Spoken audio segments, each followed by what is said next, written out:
नमस्कार बच्चों, welcome back. आज हम नया चैप्टर कॉन्ग्रेंस ऑफ ट्रायंगल्स के बारे में पढ़ेंगे। अब इस ट्रायंगल में क्या है, सबसे पहले तो हम कॉन्ग्रेंस टर्म जो है, ये बहुत इंपॉर्टेंट कॉन्सेप्ट है ज्योमेट्री का, इसको बारे में समझते हैं कि ये होता क्या है। यहाँ पे कुछ एक्टिविटीज़ दिए हैं। Take 2 stamps of same denomination. वहाँ पे जाइए और बोलिए 2 रुपये वाली 2 स्टेम्स दीजिए, ठीक है। अगर आप वो 2 स्टेम्स एक जैसी होंगी, बिल्कुल एक जैसी, मतलब एक स्टेम्प को अगर उठा के आप दूसरे के ऊपर रखेंगे तो वो पूरी तरह नीचे दूसरी वाली को कवर कर देगी, और दूसरी वाली को पहली के ऊपर रखेंगे तब भी यही होगा, यानी कि दोनों का शेप और साइज सेम होगा, ठीक है। तो इस तरह के फिगर्स को हम बोल देते हैं कॉन्ग्रेंट फिगर्स, कॉन्ग्रेंट शेप्स कह देते हैं, ठीक है। तो यहीं से आगे भी कॉन्ग्रेंट के और भी एग्जांपल्स होते हैं। अगर आप एक ही पैकेट के 2 ब्लेड्स लेंगे तो वो भी कॉन्ग्रेंट होंगे, उनकी शक्ल, शेप, साइज़ सब सेम होगा। एक ही लेटर पैड के 2 कागज़ लेके देखिए, आप एक ही पैकेट के 2 बिस्किट लेके देखिए, या एक ही मोल्ड के 2 टॉयज़ लेके देखिए, वो हर लिहाज से, मतलब शेप और साइज़, मेनली शेप और साइज़, अंदर क्या है उससे मैटर नहीं करता, बाहर की शेप और साइज़ उससे एकदम एग्जैक्ट होंगे। तो ऐसे फिगर्स को हम कॉन्ग्रेंट फिगर्स कहते हैं। तो कॉन्ग्रेंट फिगर्स ऑब्जेक्ट्स या शेप्स क्या होते हैं, जिनका शेप और साइज़, मेनली शेप और साइज़ दोनों एक जैसे हों, ऐसे शेप्स को कॉन्ग्रेंट फिगर्स कहते हैं। और इसी ज्योमेट्रिकल आइडिया को, जिस आइडिया को कॉरस्पॉन्डिंग ये कॉन्ग्रेंट शेप्स होती हैं, उनको कॉन्ग्रेंस कहा जाता है, ठीक है, ठीक है। The relation of the 2 objects of being congruent, कि 2 ऑब्जेक्ट्स कॉन्ग्रेंट हैं, इसी रिलेशन को हम कॉन्ग्रेंस कह देते हैं, ठीक है। तो कॉन्ग्रेंस जो क्राइटेरिया है, कॉन्ग्रेंस का आइडिया जो है वो 3D शेप्स में भी चलता है, लेकिन हम उसको थोड़ा प्रिसाइज करेंगे प्लेन फिगर्स की ओर से। अब मान लीजिए ये 2 प्लेन फिगर्स हैं, हमें चेक करना है क्या ये कॉन्ग्रेंट है नहीं है। तो इसके 2 तरीके हैं। एक तो एक ट्रेसिंग पेपर लीजिए, इसके ऊपर रखिए, इसको ट्रेस करिए पहले फिगर को, और उस ट्रेस को हम इसके ऊपर रखें। अगर वो ट्रेस इसको पूरी तरह से कवर कर दे तो ये कॉन्ग्रेंट होगा, ठीक है। दूसरा क्या तरीका है कि इस शेप को काट लीजिए और इस शेप को बिना तोड़े मोड़े या फोल्ड किए या ट्विस्ट किए या स्ट्रेच किए इसके ऊपर रखिए, ताकि ये इसको सुपर इम्पोज कर ले, पूरी तरह से ढक ले। तो ये क्या होंगे, ये 2 शेप्स कॉन्ग्रेंट होंगे। और कॉन्ग्रेंट शेप्स को कैसे लिखेंगे, आप देख सकते हैं, ये है यहाँ पे, यानी कि हम लिखेंगे F1, that means figure 1 is congruent to, congruent का देखिए इक्वलिटी, इसके ऊपर एक ये वेव से बनाते हैं, फिगर 2। तो ये कॉन्ग्रेंट का सिंबल है। अब इसको हम, जो हमने बेसिक ज्योमेट्रिक शेप्स पढ़ रखी हैं, प्लेन शेप्स, उनके बारे में देखते हैं, उनके ऊपर ये कैसे लागू होता है। Congruence among 2 line segment. तो 2 लाइन सेगमेंट की शेप में तो कोई फ़र्क नहीं होता, चाहे वो जितनी लंबी। अब फ़र्क कहाँ पड़ता है, लाइन सेगमेंट की लेंथ पे। 2 लाइन सेगमेंट कॉन्ग्रेंट होंगी अगर उनकी लेंथ सेम है, ठीक है। जैसे AB और CD, तो हम क्या लिखेंगे, AB is congruent to CD। You can see it, if 2 line segments have same or equal length, they are congruent. Also 2 lines are congruent, then they will have same length। 2 line segments, उनकी shape तो ऐसी ही होगी, एक straight line की तरह, ठीक है। Line segment की शेप में तो कोई फ़र्क नहीं होता, लेकिन सिर्फ साइज़ में फ़र्क होता है। तो साइज़ को सेम करने के लिए हमने क्या किया, इनकी लेंथ सेम कर दी। अगर 2 लाइन सेगमेंट की लेंथ सेम है तो वो कॉन्ग्रेंट होंगी, ठीक है। अब यहाँ पे देखिए एंगल्स की बात हो रही है। अब एंगल्स में क्या होता है, measure of angle should be equal. अगर हम देखें, इस 40 को भूल जाइए फिलहाल, अगर हम ये बाहर वाली शेप देखें तो हमें लगेगा कि ये एंगल बड़ा है, ये छोटा है, लेकिन एंगल क्या होता है एक्चुअल में, angle is measure of this thing. तो ये तो सेम है, ये भी 40 डिग्री है, ये भी 40 डिग्री है। तो 2 एंगल्स तभी कॉन्ग्रेंट होंगे अगर उनकी मेजर सेम हो। If 2 angles have the same measurement, they are congruent। Line segment में लेंथ बराबर होनी चाहिए। एंगल्स की शेप तो हमेशा ऐसी ही होती है, 40 डिग्री का एंगल जैसा मर्जी बनाओ, हमेशा शेप ऐसी होगी, वो थोड़ा घूम जाएगा। मतलब अगर 90 डिग्री का एंगल बनाना, मैं ऐसे बना सकता हूँ, ठीक है, ऐसे बना सकता हूँ, या ये भी एक 90 डिग्री का एंगल है, ऐसे भी बन सकता है, या फिर ऐसे भी बन सकता है, लेकिन ये 90 डिग्री का होगा। मतलब इसको घुमा के अगर मैं रखूँगा तो ये एग्जैक्टली इस चीज़ को कवर कर लेगा, इस एरिया। तो these are congruent angles. Lines angle कब होती हैं, कॉन्ग्रेंट कब होती हैं? When they are of same length. Angles कब कॉन्ग्रेंट होते हैं? जब उनकी मेजर, उनकी जो एंगल की मेजरमेंट है वो सेम होगी तो वो भी कॉन्ग्रेंट माने जाएंगे। ठीक है, अब आगे हम आते हैं, इन्हीं दो कॉन्सेप्ट को आगे बढ़ा रहे हैं हम कॉन्ग्रेंस ऑफ ट्राइंगल्स पे। ठीक है, अब कॉन्ग्रेंस ऑफ ट्राइंगल्स, जैसे आप बोलेंगे हम ट्राइंगल, यहाँ पे देखिए दो ट्राइंगल हैं, एक ABC और PQR।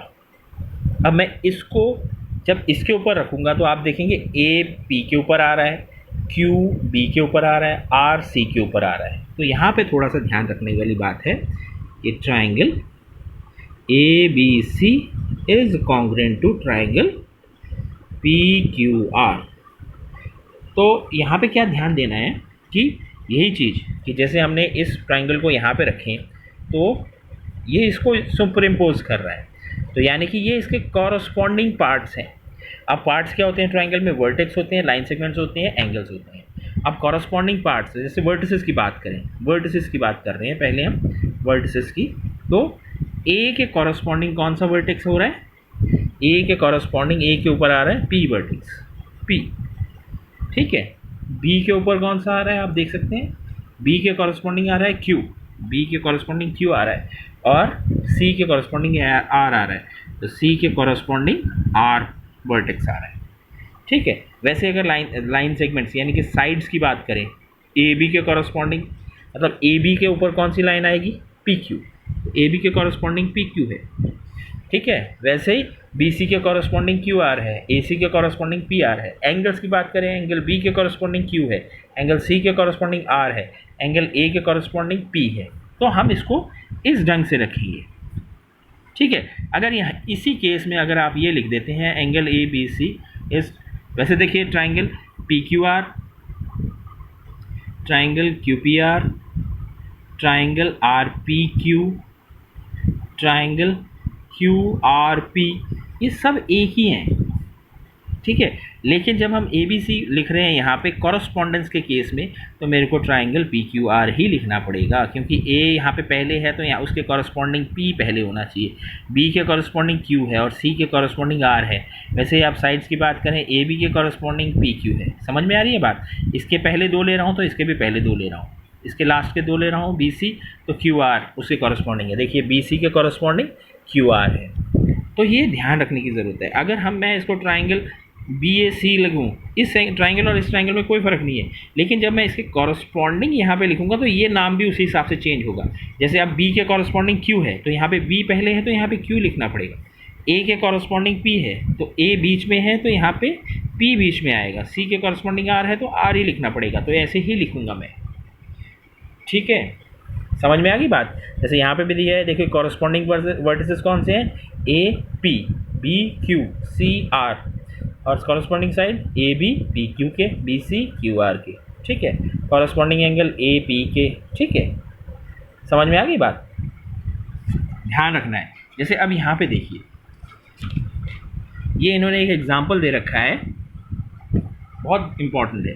ठीक है, यही चीज़ समझनी है इसमें, और ज़्यादा कुछ डिटेल में नहीं है। Triangle ABC is congruent and triangle PQR are congruent under the correspondence ABC corresponding to RPQ। मतलब AR B PQ और CP, ये याद रखना है, आर द कॉरस्पॉन्डिंग वर्टिसेस। तो अब यहाँ पे देखिए PQ, जब मैं PQ ले रहा हूँ लास्ट टू PQ, तो इसके कॉरस्पॉन्डिंग कौन सी आएगी? BC आएगी। समझ में आ रही है बात? PQ के कॉरस्पॉन्डिंग कौन सी आ रही है? BC। आप देख सकते हैं यहाँ पे PQ के कॉरस्पॉन्डिंग BC। अब देखिए एंगल Q यहाँ पे बीच में है तो एंगल Q के कॉरस्पॉन्डिंग एंगल B है, एंगल B है। ठीक है, और RP यानी फर्स्ट एंड लास्ट, यहाँ पे भी फर्स्ट और लास्ट लीजिए AC। तो इस चीज़ का ध्यान रखना है कि कॉरस्पॉन्डेंस क्या होती है, ये बहुत इंपॉर्टेंट है बच्चे। तो ये था कुछ कॉरस्पॉन्डेंस क्या होती है, कॉरस्पॉन्डेंस अमंग लाइंस क्या होती हैं, एंगल्स क्या होती है, कॉरस्पॉन्डेंस इन ट्राइंगल्स क्या होती है, कॉन्ग्रेंस ऑफ ट्राइंगल्स में कॉन्ग्रेंस में कॉरस्पॉन्डेंस का क्या इंपॉर्टेंस है, तो उसके बारे में मैंने आपको बताया। तो आपने इसके बेसिस पे ये एक्सरसाइज 7.1 के कुछ क्वेश्चंस हैं, इनको आपने सॉल्व करना है खुद। आगे हमारे पास है criteria for congruence of triangle. Rules भी समझ सकते हैं। इसको आपने इस तरह से समझना है कि रूल्स, दो ट्राइंगल को हमें कॉन्ग्रुएंट प्रूव करना है तो हम हर बार तो काट काट के देखेंगे नहीं, ठीक है, क्योंकि हम उसने उसको काट के ट्रेस करके, वो तो एक मेथड है, एक्टिविटी है कि आपने एक ट्रेस किया, उसको दूसरे के ऊपर रखा और फिर चेक किया। तो हम उसके अलावा और कौन कौन से रूल्स हैं जिनके हेल्प से हम प्रूव कर सकते हैं कि दो ट्राइंगल कॉन्ग्रुएंस हैं या नहीं है, ठीक है। तो सबसे पहला जो रूल है इसमें वो आता है SSS कॉन्ग्रुएंस रूल, याद रख लीजिए आप, ठीक है। कॉन्ग्रुएंस रूल की तरह याद रखिए, जैसे क्राइटेरिया वर्ड होता है, आप रूल की तरह यूज़ कर लीजिए, कोई प्रॉब्लम नहीं, ठीक है। तो इसको याद रखना है। इसमें ये क्या कहता है रूल, समझने की कोशिश कर रही हैं। If under a given correspondence the 3 sides of one triangle are equal to the corresponding sides of another triangle then the triangles are congruent। यानी कि कोई भी एक, मान लीजिए मेरे पास ये ट्राइंगल है ABC, I say that this is 5, this is 3 and this is 6। एक और ट्राइंगल ले लेता हूँ मैं, कुछ ऐसा ही। अब ये आ गया PQR, लेकिन यहाँ पे मैं क्या कर देता हूँ, 3 is this, 5 is this and 6 is this. अब देखना है आपने क्या ये दोनों कॉरस्पॉन्डेंस है या नहीं है। अब यहाँ पे अगर आप देखें, यहाँ पे AB, इस ट्राइंगल की AB side is equal to किसके साथ बराबर है, PR। ये 5 सेंटीमीटर है, ये 5 सेंटीमीटर है, मान लीजिए PR, ठीक है। AC, यहाँ पे AC लिया, AC किसके बराबर है, यहाँ पे QR, ठीक है, QR की इक्वल आ रही है, ठीक है। अब third side BC is equal to से PQ। अब ये तीनों बराबर हैं, तो 3 साइड्स इस ट्राइंगल की इसके बराबर है, किस कॉरस्पॉन्डेंस में वो भी चेक करना है। तो triangle ABC is congruent to, हम क्या लिखेंगे यहाँ पे, ट्राइंगल। अब आपने देखना है कि कौन सा वर्टेक्स किसके बराबर है, ठीक है। यहाँ पे देखिए AB और AC, इन दोनों में कॉमन मेरे पास आ रहा है A। वैसे देखिए PR और QR, इसमें आ रहा है R, तो A के कॉरस्पॉन्डिंग R होना चाहिए, ठीक है। A है पहले, तो यहाँ पे R आएगा। अब देखिए इसमें और इसमें कॉमन क्या है, B, तो इसमें और इसमें कॉमन क्या है, P। वैसे भी देख लें, अगर मेरे पास A R आ गया तो B की जगह P आएगा, ठीक है, ठीक है। और लास्ट में क्या बच गया, C के साथ Q आएगा। वैसे देख लीजिए 5 और 6 के बीच में A है, ठीक है, तो यहाँ पे 5 और 6 के बीच में R है, तो ये जो A है ये R के साथ कॉरस्पॉन्डेंस बना रहा है, ठीक है। वैसे देखिए 5 और 3 के बीच में B है, यहाँ 5 और 3 के बीच में P है, तो ये किसके साथ कॉरस्पॉन्डेंस बना रहा है, ये बना रहा है P के साथ। तो लास्ट में C बचा हमारे पास, C क्या है, देखिए 6 और 3 के बीच में, 3 और 6 के बीच में, यानी कि ये कॉरस्पॉन्डेंस बना रहा है, ये वाला वर्टेक्स इसके साथ AQ के साथ बना रहा है, सॉरी A3 और 6 का C है, तो C Q के साथ बना रहा है, तो C जो है वो Q के साथ कॉरस्पॉन्डेंस बना रहा है। तो हम बोलेंगे कि ये दोनों ट्राइंगल कॉन्ग्रुएंस है बाय SSS कॉन्ग्रुएंस रूल, ठीक है। कॉरस्पॉन्डेंस बनाना आना चाहिए। सीधी सी बात है कि अगर एक ट्राइंगल के 3 साइड्स दूसरे ट्राइंगल के 3 साइड्स के बराबर है, ठीक है, तो वो दोनों ट्राइंगल कॉन्ग्रुएंट होंगे। This is known as SSS congruence rule, ठीक है। आगे जो हमारे पास है नेक्स्ट जो है वो है हमारे पास SAS कॉन्ग्रुएंस रूल। नेक्स्ट जो हमारे पास आ रहा है that is SAS congruence rule. SAS congruence rule क्या कहता है, आपको इसकी डेफिनेशन बताता हूँ, फिर मैं आपको समझाने की कोशिश करता हूँ। देखिए यहाँ पे SAS congruence rule, if under A correspondence 2 sides and a triangle, angle included between them of a triangle are equal to 2 corresponding sides and the angle included between them of another triangle, then the triangles are said to be congruent। मतलब क्या है कि एक side, एक triangle, मान लीजिए ये मेरे पास एक ट्राइंगल है ABC और ये मेरे पास दूसरा ट्राइंगल है पी क्यू आर। ठीक है, अब समझने की कोशिश करिएगा। अगर मैं इस ट्राइंगल की दो साइड्स ये ले रहा हूँ, ये और ये साइड ली मैंने, तो इसके बीच में जो एंगल, इन दोनों साइड्स के बीच में जो एंगल बन रहा है, this is known as included angle. ठीक है, तो अगर एक ट्राइंगल की दो साइड्स और इंक्लूडेड एंगल बराबर हैं दूसरे ट्राइंगल की दो साइड्स और इंक्लूडेड एंगल के, तो वो दोनों ट्राइंगल कॉन्ग्रुएंट होंगे। मतलब क्या है कि जैसे मान लीजिए ये बी सी इसके बराबर है, ये जो सिंबल है ऐसे लगाना, मतलब कि एक लाइन यहाँ पे लगाइए, एक इधर लगाइए, that means this B C is equal to P R. अब ये ए बी जो है मान लीजिए पी क्यू के बराबर है, तो इन दोनों साइड्स के बीच में इंक्लूडेड एंगल ये है, ये मान लीजिए इसके बराबर है, तो ये दोनों ट्राइंगल कॉन्ग्रुएंट होंगे। मान लीजिए ये दोनों साइड बराबर दी हैं और लास्ट में बोलता है कि ये इसके बराबर है, तो ऐसे नहीं लगेगा, क्योंकि इसमें तो इंक्लूडेड एंगल है लेकिन यहाँ पे इंक्लूडेड एंगल नहीं होगा। इंक्लूडेड एंगल तभी होगा जैसे यहाँ पे हमने लिखा A B is equal to P Q S. ठीक है, एस ए एस। अब एंगल कौन सा है, बी और B, P, angle B is equal to angle P, और यहाँ पे B C is equal to, यहाँ पे अगर आप देखें पी आर। ठीक है, यानी कि ये इसके इक्वल है। देखिए यहाँ पे भी एक साइड और एक, दो साइड्स और उसके बीच का एंगल, यहाँ पे भी दो साइड और उसके बीच के एंगल बराबर हैं, then that means triangle A B C is congruent to triangle किसके बराबर। यहाँ पे एक चीज़ तो क्लियर हो जाती है, बी के इक्वल पी है, यानी कि बी के कॉरस्पॉन्डिंग पी आ रहा है, यानी कि बीच में पी बी है तो बीच में यहाँ पे पी आएगा। ठीक है, अब देखिए बी आ गया पी के इक्वल, ये देखिए बी और पी, यानी कि ये बी पी के बराबर है तो ए क्यू के बराबर है, यानी सबसे आगे क्यू आएगा और लास्ट में आर आएगा। आप यहाँ पे भी देख सकते हैं, देखिए यहाँ पे ए बी किसके बराबर आना चाहिए, क्यू पी के, ए बी जो है वो क्यू पी के बराबर आ रहा है। ठीक है, बी सी किसके बराबर आना चाहिए, पी आर के, बी सी जो है वो पी आर के बराबर आ रहा है, और एंगल बी जो है एंगल पी के बराबर आना चाहिए, आ रहा है बाय एस ए एस। तो S A S congruence rule, this is known as S A S congruence rule. तो दो तरह के रूल्स अभी मैंने आपको बताए, एक बताया आपको R H S, sorry R H S पे अभी आगे आएंगे, मेरे दिमाग में वो घूम रहा था इसलिए मेरे मुंह से वो निकल गया। तो पहला हमने किया S S S congruence rule और दूसरा हमने किया S A S congruence rule.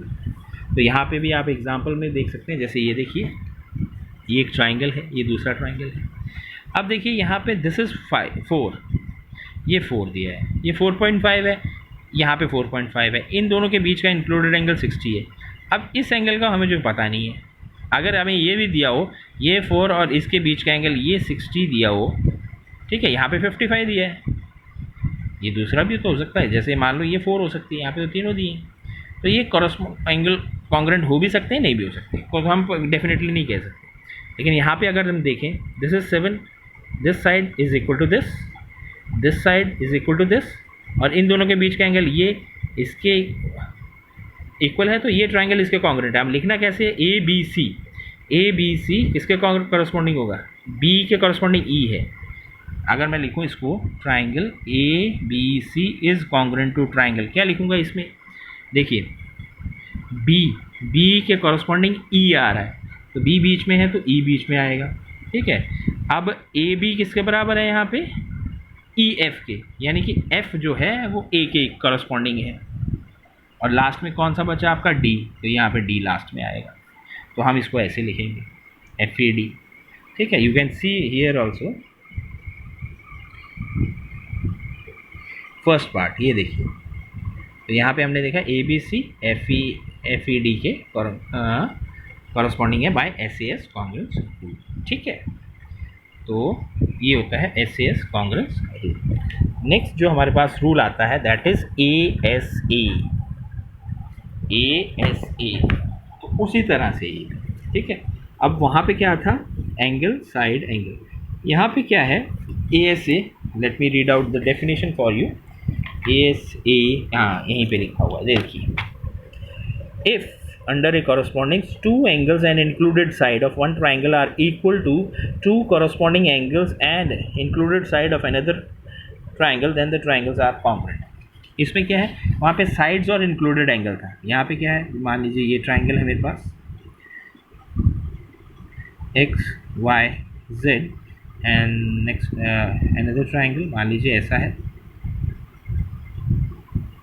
ये मान लीजिए पी ई एन ऐसा है, बोलता है कि ये एंगल जो है this angle is equal to this angle, ठीक है, and this angle is equal to this angle. यहाँ पे सिंगल लगाया तो सिंगल इसके बराबर है, ये वाला इसके बराबर है, और ये बीच वाली साइड इसके बराबर है।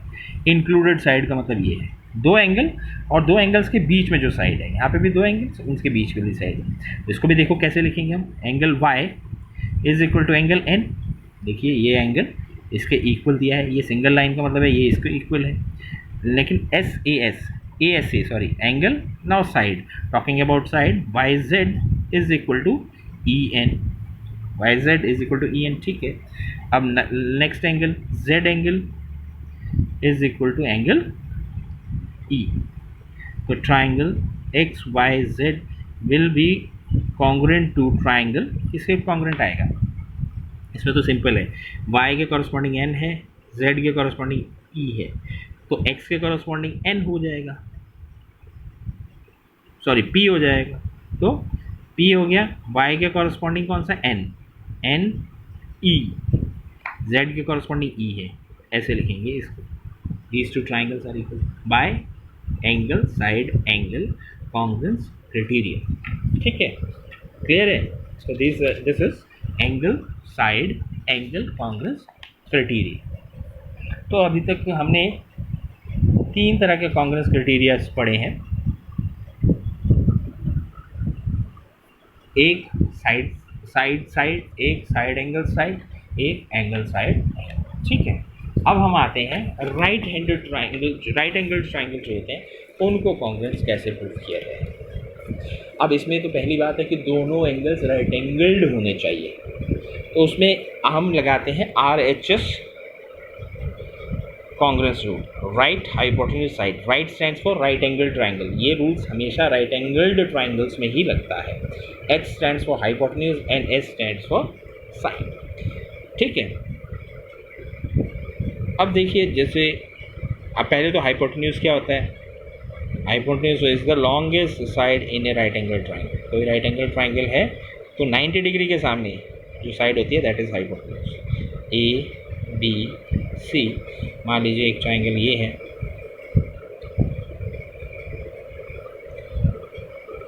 एफ ई डी, ये 90 डिग्री राइट, पहले वो 90 डिग्री के एंगल होने चाहिए, बी जो है उसके बराबर है, तो हम क्या लिखेंगे, B is equal to angle D, 90 degree each, दोनों 90 डिग्री के हैं, ठीक है। Hypotenuse that means this longest side this should be equal to this, 90 degree के सामने 90 डिग्री के सामने, यानी कि A C must be equal to E F, ठीक है। और कोई दो साइड, अब दो साइड्स इसकी बची, ये मान लीजिए ए बी, ये साइड इसके बराबर है, now A B is equal to D E, then triangle A B C will be congruent to triangle क्या, अब देखिए 90 डिग्री बी पे डी, बी बीच में डी आ गया यहाँ पे, अब ई और एफ को एडजस्टमेंट की बात है, ठीक है। अब ए सी अब देखिए सॉरी ये ए बी है, ए बी और यहाँ पे डी ई है, तो ए पहले है, देखिए बी हमारा आ गया डी के कॉरस्पॉन्डिंग, बी के कॉरस्पॉन्डिंग डी है, तो ए के कॉरस्पॉन्डिंग ई होना चाहिए, ए के साथ यहाँ पे ई आना चाहिए और लास्ट हमारे पास एफ बचा, ठीक है, by RHS congruence rule, this is by RHS congruence rule, right hypotenuse side. इतनी आसानी से ये समझ में नहीं आएगा बेटा, इसकी प्रैक्टिस करनी पड़ेगी, मैंने तो आपको सिर्फ समझाया है। तो हमारे पास बेसिकली चार तरह के हमने कॉन्ग्रुएंस रूल पढ़े, एक साइड एंगल साइड, एक साइड एक साइड एंगल साइड, एक एंगल साइड एंगल और एक RHS राइट हाइपोटेन्यूज साइड। कुछ बच्चे ए बना देंगे, वो है ही नहीं, तो उसका ध्यान रखना है, ठीक है। अब आपने देखिए इसमें बहुत बेसिक से क्वेश्चन है, सिंपल से क्वेश्चन है, अगर आप ध्यान से करेंगे तो बहुत आसानी से ये सॉल्व कर लेंगे। जैसे ये देखिए, मैं रफली हम इसको 5 मिनट एक बार देखते हैं। जैसे इसमें गिवन है कि ए सी जो है डी एफ के बराबर है, यानी कि this A C is equal to D F, ठीक है। बी सी जो है ई एफ के बराबर है, this B C is equal to E F, ठीक है। एंड ए बी जो है, this one A B is equal to D E. तो हम क्या triangle A B C is congruent to D E F, ठीक है। कॉरस्पॉन्डेंस देख लेनी है पहले, 3 2 के बीच में ए, यहाँ पे 3 2 के बीच में डी, ए के कॉरस्पॉन्डिंग डी, ठीक है। B A B D E, A B D E, यानी कि ए के कॉरस्पॉन्डिंग डी है तो बी के कॉरस्पॉन्डिंग ई है तो डी है, ठीक है। आपने रीज़न बताना है। अब देखो यहाँ पे side side side side side side लिख रहा है, बाय साइड साइड साइड, ठीक है। अब यहाँ की बात करें, एक्स जेड, आप देख सकते हैं this X Z is equal to R P, इसके बराबर है। R Q, this R Q is equal to Y Z, इसके बराबर है। And angle R is equal to Z, यानी कि ये एंगल इसके बराबर है। आप देख सकते हैं side angle side, side angle side, दो साइड और इंक्लूडेड एंगल, दो साइड और इंक्लूडेड एंगल, ठीक है। अब यहाँ पे एक एंगल ले लिया एल, जी के इक्वल है, यानी एल एंगल जो है दैट इज इक्वल टू जी, ठीक है। एम जो है एफ के इक्वल है, ये एम जो है that is equal to F. And M L this side is equal to F G. आप देख सकते हैं दो एंगल्स हैं, उसके बीच की साइड है, angle side angle, angle side angle by angle side angle. यहाँ पे आर एच एस आ गया, ये 90 डिग्री इक्वल, ये हाइपोटेन्यूज इक्वल, ये side equal, R H S, ठीक है। अब यहाँ पे देखिए, अब ये जो ट्राइंगल है आर्ट और पेन, इसको हमने कॉरस्पॉन्डेंस, ये कॉरस्पॉन्डेंस जो दिया है उसके हिसाब से इसको मान लो कि ये कॉन्ग्रुएंट है एस एस एस, तो उसको प्रूव करने के लिए ए आर किसके इक्वल आएगा, ए आर आएगा पी ई के इक्वल, आर टी किसके आएगा, ई एन के इक्वल, ठीक है। और A T N A first and last, P N के इक्वल, वही लिखना है। It is given that T is equal to N. इस ट्राइंगल में आपको दे रखा है जो एंगल टी है, this one is equal to angle N. अब इसको एस सी एस लगाना है, यानी कि इसके दो साइड्स और बीच का angle S C S. S A S के लिए ये साइड और ये साइड की बात होगी, यहाँ पे भी ये साइड और ये साइड की बात होगी। अब हमने देखना है आर टी किसके इक्वल होंगे, ई एन के इक्वल ले लेते हैं, देखने में भी लग रहा है, ठीक है। आर टी और ई एन इक्वल है। और पी एन किसके इक्वल आ जाएगा, ए टी के इक्वल आ जाएगा, हो जाएगा। तो इस तरह के क्वेश्चन हैं, बहुत बेसिक क्वेश्चन हैं, आप इसको ट्राई करिएगा।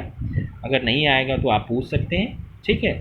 तो इसको आपने करना है और अगला जो भी टेस्ट होगा वो इसी चैप्टर के बेसिस पे होगा, तो इसको अच्छे से करिएगा। Thank you.